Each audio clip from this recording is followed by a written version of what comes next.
നമുക്ക് ആവശ്യമുള്ള, നമുക്ക് അച്ചീവ് ചെയ്യാൻ വേണ്ട ഒരു ബ്രെയിനാക്കി നമ്മുടെ ബ്രെയിനിനെ മാറ്റാം.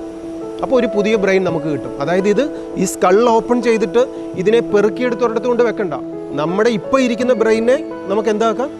നമുക്ക് ആവശ്യമുള്ള ബ്രെയിനാക്കി മാറ്റാം. അതായത് ഒരു ബിസിനസ്സും അറിയാൻ മേലാത്ത ഒരാൾ, ഒരു ബിസിനസ് ചെയ്യാനേ അറിയില്ല, പക്ഷെ അദ്ദേഹം അച്ഛൻ്റെ അമ്മയുടെ അല്ലെ വീട്ടിലെ പ്രാരാബ്ദം കൊണ്ടൊരു ബിസിനസ് ചെയ്യാൻ ആരംഭിച്ചു. കുറച്ച് നാൾ ബിസിനസ് നല്ല ശ്രദ്ധിച്ചൊക്കെ ചെയ്ത് കഴിയുമ്പോൾ അദ്ദേഹം ബിസിനസ്സിൽ ആരാവും?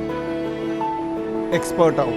അപ്പോൾ ഒന്നും അറിയാത്തിടത്തു നിന്ന് ഏതിൽ എക്സൽ ചെയ്യാനുള്ള ബ്രെയിൻ അദ്ദേഹത്തിന് കിട്ടി. നിങ്ങൾക്ക് നിങ്ങളുടെ ബ്രെയിനെ മാറ്റി പ്ലേസ് ചെയ്യാം. നിങ്ങൾക്ക് മാർക്ക് കിട്ടുന്നില്ല, നിങ്ങൾക്കൊരു ടോപ്പ് സയൻറ്റിസ്റ്റ് ആകാൻ പറ്റത്തില്ല, നിങ്ങൾക്കൊരു എഞ്ചിനീയർ ആകാൻ പറ്റുന്നില്ല എന്ന് വിചാരിക്കുന്ന നിങ്ങളുടെ ബ്രെയിനിനെ നിങ്ങൾക്ക് ആരാക്കാം?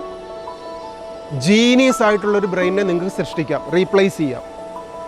This is called neuroplasticity.